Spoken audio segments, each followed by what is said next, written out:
I have been fascinated with clothes my whole life. Ultimately, this led me to designing garments for other people, be it daily wear or for on stage. With this chronicle, I'm hoping to inspire others to look at their own past explorations or present motivations for how to dress, even if it's not in a dress. Everyone's story is a unique one. Let's tell these stories to each other. I come from the, at the time, very liberal city of Amsterdam, and I attended an ultra-liberal elementary school. Even if my mom was very progressive, she was still sad I would not wear a dress after the age of 6. I was looking for the right clothes to express my mood and gender identity already then. My mom would lay out my clothes for the next day the evening before. I would get up in the middle of the night and change it for something else, horrified at having to wear what she picked for me. I wanted to choose my own mood, and a flowery dress just wasn't it. My brother is wearing a tie per his own request. A few years later, I secretly bought some boys' underwear. Wearing those seemed to make me look more like how I felt. Not that I felt like a boy, but I did not feel like I fitted into what a girl was supposed to look like either. I wanted to float freely in the in-between.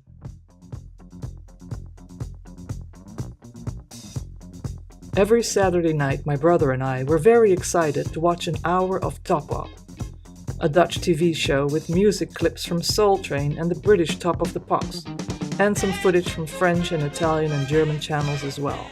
This is before MTV. It was there that I first saw glam rock, Bowie, Grace Jones, Annie Lennox, Boy George, Nina Hagen, Patti LaBelle, Susie and the Banshees. This was so inspiring. To see different expressions through clothing, hairstyle, makeup for the first time. All the possibilities I did not know existed. I was fortunate enough to live near a flea market, and my first job was working there, selling vintage clothes. I was 13 and started to explore the possibilities of dressing up. I wanted to be around clothed and dressed up stylish people all the time, so I soon exchanged school permanently for the flea market, where I met people who introduced me to the nightlife. I was a runaway kid and did not have a penny to my name, but dressing up and going to the clubs meant everything.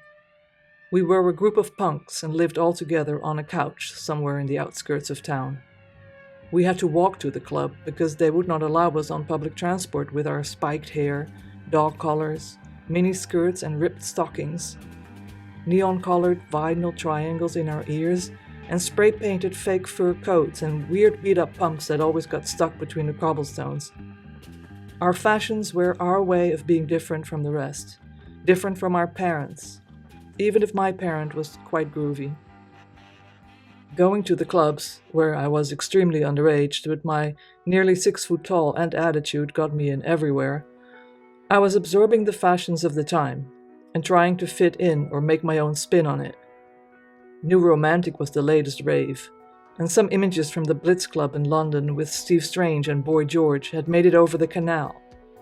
Hence my first styling gig at the age of 14 of Joost van Belle, who would later become an important DJ in Amsterdam and beyond.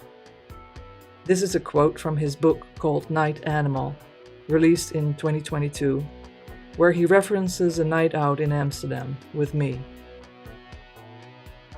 She told me about the mysterious club we would go to that night. She said, "But we will have to do something about your outfit. Your shirt can pass, but you'll have to untuck it, roll down your sleeves, and take your belt out of your pants."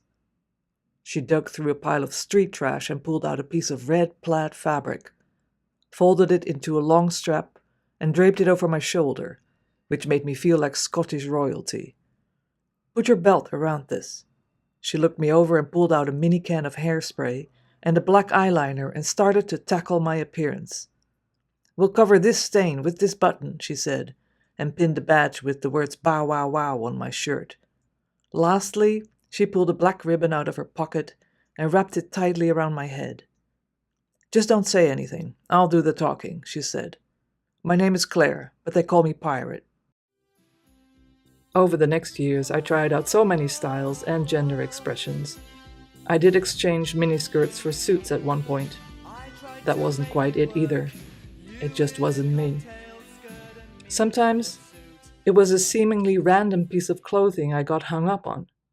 At one point, I was living with a friend and her nephew in a place where we also shared a bed among the three of us, as we each had jobs and lifestyles that took place at different hours of the day.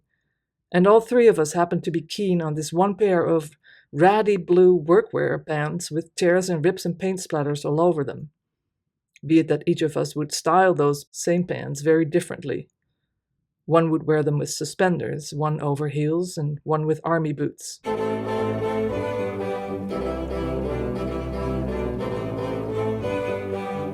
When I became a dancer and found a gay male dance partner, I wanted to be like him. I did manage to look like a boy, apparently, because after our shows, there was inevitably someone inquiring with him, "Where's the other guy?"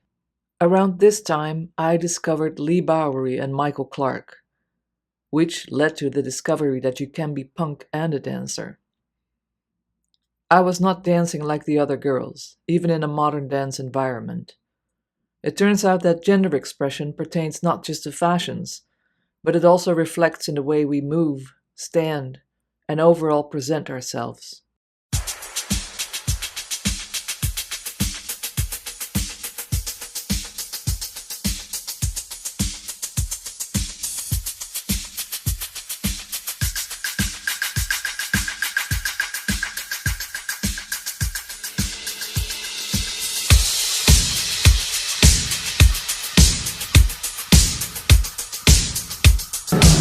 Tonight is gonna be better. About 10 years ago, I started designing clothes out of the gallery called Strange Loop. This gallery on the Lower East Side was created by photographer Cash Axum and myself. The creative plan was written by me and the ticket to my O1 artist visa to get into this country. Cash and a few other photographers took photos of me in most of these first creations that were made out of a desire to wear something unusual to gallery openings, and once again, or still, to get into the clubs without waiting in line. I created these styles and shapes that I either could not find in stores or that I could not afford.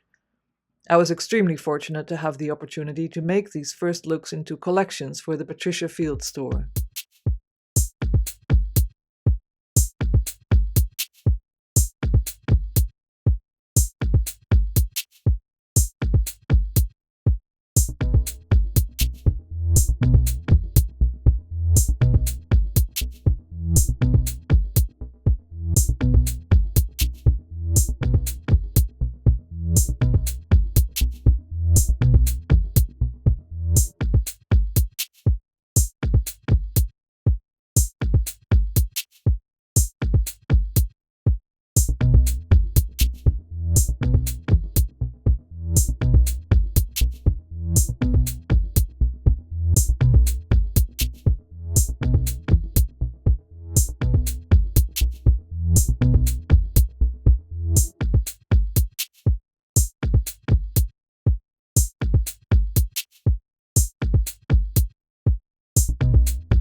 Cash also curated a brilliant exhibition called Electric Eclectic Beauties of the Glorious Nightlife, where they gave disposable cameras to 12 people who were active in New York City nightlife at the time, and had them document their own experience of dressing up and getting ready to party. This was both of our ticket to meeting so many wonderful people and creating so many friendships and collaborations. I started making looks for nightlife people like Riffy royalty, Susie Hart, and ultimately nightlife icon Suzanne Barsh. I was very honored to have designed her look for the opening of Temple Gym, featured in her documentary On Top, a film about her extraordinary life that came out in 2018.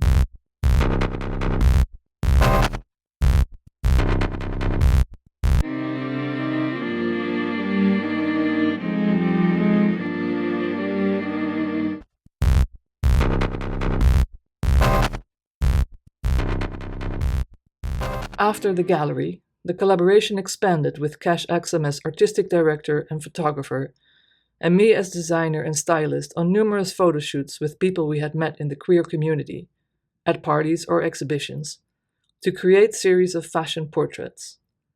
We call this ever-growing collection Future Memory. These photos are a collaboration with the people in them. Almost none of them are models, but each of them is an artist with a vision that they were generous enough to share with us. I was experimenting with shape, cut, material, color, in other words, everything at once. Having no formal education in garment construction, I was just learning as I was making things.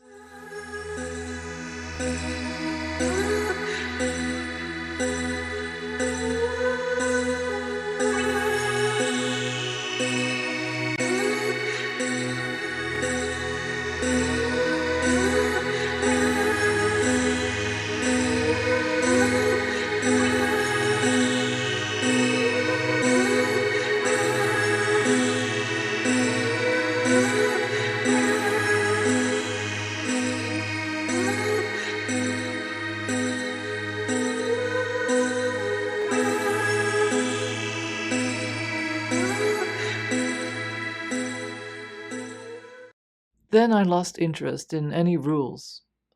Rules of what one can wear, whom can wear what, and what is that all about? It's just the night under my skin. It's just the night under my skin.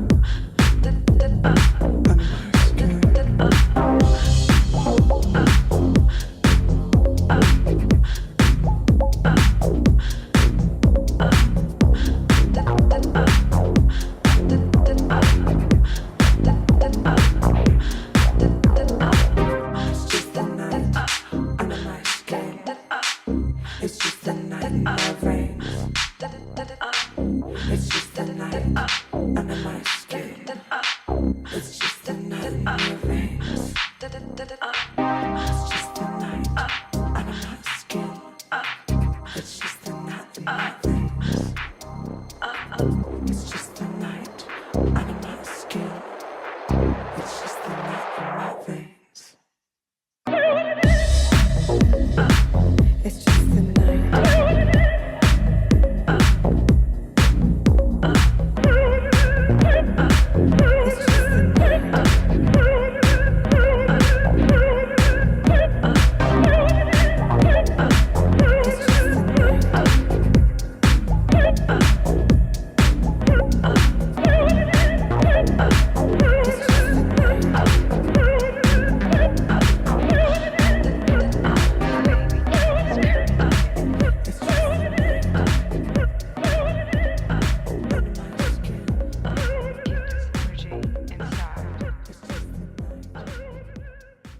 I became interested in shapes. I started my Cubist period.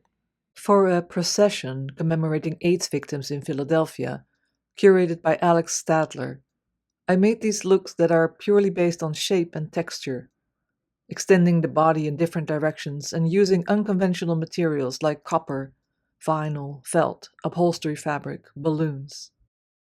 I have been exploring fashion also to relay a message, literally with words, or in concept, fashion against the patriarchy, deconstructing menswear, a lifelong obsession with ties, fashion against climate change. Upcycling is a huge element in my quest for sustainable designs. And Barbies, making up for never having played with them as a kid. In my dance costume assignments, I try to incorporate my personal research and findings as well. I am fortunate to work with choreographers who appreciate the experiment, like Kathy Westwater, Antonio Ramos, Judith Sanchez Ruiz, Larissa Willis Jackson, the Illustrious Blacks, and others. Since 2022, I have been bringing back my earlier profession as a theater maker and trying to incorporate performance and dance into the shows that are based around my fashion. I've never been a big fan of the runway or catwalk, and really the only time I used that format was for the Dapper Q fashion show at the Brooklyn Museum, as shown earlier.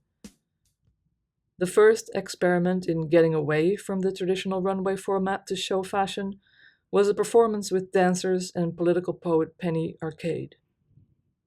The collection is called Ready to Dance. Speed up, Coco. Speed up.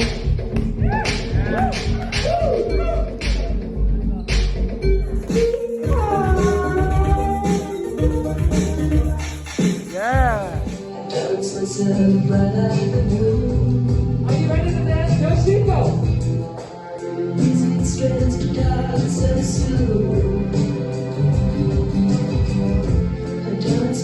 Are you ready? Coco.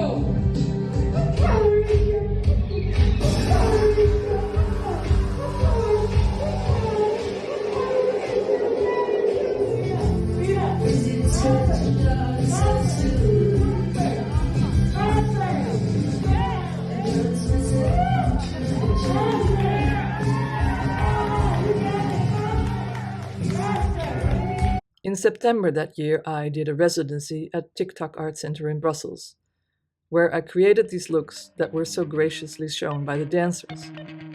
When I showed some of the designs to Cash, they said, the circus of unexplained phenomena is in town. Well, there it is.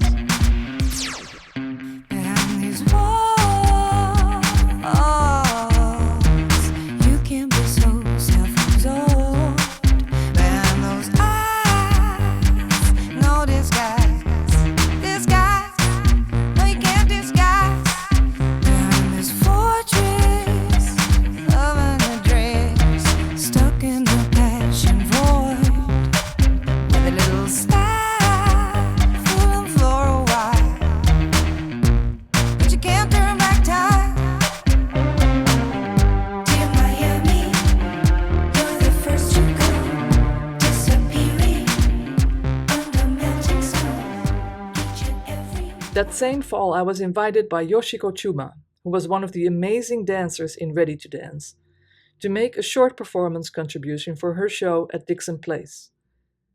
This became a spoken word dance improvisation called Just Because, again using dance to show a selection of the jumpsuits I have made over the years. Just because I can hear you doesn't mean that I understand you. Turn around. Do it again. Repeat yourself. Just because you are half asleep doesn't mean you cannot keep the dream alive. Just because it's new doesn't mean it hasn't been done before. Just because I believe doesn't mean you don't think as well. Just because you are narrow-minded doesn't mean that you fit through the door. Just because you want more doesn't mean that you'll get laid. Just because you got paid doesn't mean you're not afraid. Just because we just met doesn't mean that I want to read your poetry. Just because I'm not dancing doesn't mean that I do not know what that feels like. Just because you're lonely does not mean that you are alone. Just because you are sweet doesn't mean that you don't have to pay. Then I tried out making a fashion show in video format together with videographer Pat Plush. It is called On Saturn It Rains Diamonds.